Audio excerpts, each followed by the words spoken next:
Meus irmãos e irmãs, neste domingo, a liturgia da palavra nos coloca diante de um posicionamento. Nós precisamos tomar uma decisão. Precisamos nos posicionar diante da vida com uma postura, com uma atitude. A segunda leitura, São Paulo escrevendo à comunidade de Filipos, ele coloca para nós um referencial, Jesus Cristo, modelo de humanidade. É preciso ter e buscar sempre os mesmos sentimentos de Cristo. É preciso cultivar entre nós aquela mesma postura de Jesus, aquele amor desinteressado, o serviço por amor ao outro. Buscar viver na vida comunitária, na vida entre nós, comunidade de fé, também entre os familiares, onde quer que estejamos, aquele mesmo sentimento de Cristo Jesus, o sentimento de amor, o sentimento que perdoa, que serve, que acolhe, que ampara, que acompanha. Cristo deve ser a nossa régua, nosso referencial. Busquemos, esforcemos-nos para alcançar a mesma estatura de Cristo. Como também a carta aos Efésios, que ao longo do mês de setembro eu espero que você tenha lido. Foi a grande proposta desse mês de setembro, mostrou que Jesus deve ser o referencial. Revestir-se de uma nova humanidade é revestir-se das mesmas atitudes, dos mesmos valores de Jesus Cristo. E ter em Cristo o motivo para a nossa unidade. Continuar seguindo sobre os referenciais do Evangelho e do Reino de Deus. E hoje o Evangelho coloca-nos diante dessas duas situações, bem corriqueiras, vocês vão concordar. Um pai que pede ao filho para fazer algum serviço. Na minha terra diz, vai fazer um mandado para mim, não é? Jesus está pedindo, a figura do pai que tem uma vinha é do Senhor, nosso Deus, que diante de cada um de nós nos pede, vá, trabalhe você na minha vinha. Mas aquele primeiro filho disse, não vou, não estou disponível, não tenho tempo, não vou. Mas depois, refletindo, ele decidiu e foi. Mas aquele outro filho, o Senhor, o Pai, dono da grande vinha, fez a mesma proposição: vá trabalhar na minha vinha. E como pede a boa convivência, como pede a situação social para se colocar diante do Pai, numa posição que agrade o Pai, que reconheça a autoridade do Pai e que faz bem às convenções sociais, aquele filho disse, eu vou, mas não foi. Então Jesus, diante daqueles interlocutores, os sacerdotes, os grandes do povo, Jesus pergunta, para vocês, quem foi o filho fiel? Eles não têm dúvida, como com certeza vocês também não têm dúvida. Aquele que disse sim. O primeiro, ele falou, eu vou. Porém, o que ele fez não foi. Não foi. aquele que disse sim, mas não foi. O que nos parece isso? Que situação é essa? Jesus está diante de interlocutores que ameaçam a sua vida, que querem desmoralizar Jesus. O jeito e a pregação de Jesus causam grande impacto, desestabiliza a situação convencionalmente estabelecida. Jesus está propondo algo totalmente novo. Para entender a atitude, o pensamento de Jesus, é preciso compreender o contexto da primeira leitura. O Ezequiel exerce sua profecia, ministra sua palavra no contexto do exílio. E lá no exílio, aqueles que foram deportados e que estão tristes por estar longe da sua terra, eles começam a avaliar o que está acontecendo, e a teologia que eles têm na cabeça acredita que o sofrimento vai terminar logo porque eles não são culpados. Eles não são culpados. Eles atribuem o seu sofrimento à culpa dos outros. Nós hoje dizemos algo parecido. Quando nós olhamos a situação da nossa sociedade, nós escolhemos e apontamos os culpados pela violência, pela marginalização, pelo sofrimento. Talvez em casa nós encontremos culpado para tudo aquilo que não está dando certo. A culpa é sempre do outro. Naquele contexto da primeira leitura, havia um ditado: os pais chupam as uvas verdes e os filhos é que têm os dentes cariados, os dentes desbotados. Esse era o ditado daquele tempo. E nesse texto, o profeta está desconstruindo essa visão. O profeta quer dizer para nós que somos responsáveis pelas nossas atitudes.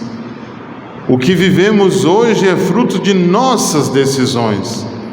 Não precisamos culpar outros. Temos parte em tudo isso. Reconhecer que somos culpados, que equivocamos, que escolhemos mal, que nos desviamos. Temos parte em tudo isso. Não adianta simplesmente apontar para o outro. Ele é culpado. Essa sociedade é responsável por aquilo que está acontecendo. Não adianta procurar um culpado. Isso é o que o Ezequiel está lembrando. Essa história de que tudo é responsabilidade dos outros não é bom. O profeta convida-nos a um exame de consciência. É um texto penitencial. Recordar que nós somos responsáveis por tudo o que fazemos. Não dá para atribuir a outros. Mas, ao mesmo tempo, é preciso reconhecer que Deus misericordioso está sempre pronto a nos perdoar, sempre pronto a nos dar uma outra oportunidade. É um Deus justo que sabe que somos falhos e que quer nos fazer mudar. Acompanha a nossa decisão. É o referencial da bondade e do amor. É isso que cantava o salmista. Se prestaram bem atenção na resposta do salmo, é esse convite a crer e esperar nesse Deus que nos perdoa, que nos dá nova oportunidade, que age com misericórdia, apesar da sua infalível justiça. Nós precisamos experimentar esse Deus. Nós precisamos nos aproximar desse Deus, saber de sua justiça. O erro tem uma consequência, tem uma pena, mas Ele não nos julga com esse critério. Nos faz ver o erro, mas apesar de tudo, nos perdoa, porque Deus é bom, misericordioso e compassivo. Então, assim compreendemos o Evangelho de hoje. Jesus coloca-nos diante dessa situação. Pensemos, os fariseus, os sacerdotes, os mestres do povo daquele tempo estavam prontos a condenar os outros, dizer que o pecado era causa da atitude de outros. Mas Deus misericordioso nos dá nova oportunidade. Aquele primeiro filho que disse que não iria, mas depois pensou e foi, é o reflexo daqueles que reconhecem as próprias limitações, as próprias culpas e procura mudar de vida. Por isso Jesus diz: os publicanos e as prostitutas nos precederão no reino dos céus, porque esses que eram a escória da sociedade, ouvindo a pregação de João, mudaram de vida. Enquanto que o outro, que diz sim, que acolheu os mandamentos, eles representam toda a tradição judaica, que seguindo a lei de Moisés, fazem boa aparência, mas no fundo não muda de vida. Quem são eles hoje? São aqueles que estão prontos a acusar, a apontar os erros, a rotular pessoas, condenar as pessoas. Esses têm como medida a acusação. Entre nós, quantas vezes nós acusamos, nós apontamos os dedos, nós rotulamos pessoas, nós dizemos: isso aí não tem conserto não. É aqueles que dizem bandido bom e bandido morto. Estão prontos a condenar todo mundo, se sentem como justiceiros, inflexíveis, e não agem com misericórdia, mas também não fazem a diferença. Jesus atribui outros títulos a esses. Vocês são como sepulcros caiados, branquinhos por fora e cheios de podridão por dentro. Estão prontos a condenar, a acusar, se enchem de orgulho dizendo: somos santos, somos perfeitos, mas não praticam aquilo que Deus quer. Não são misericordiosos.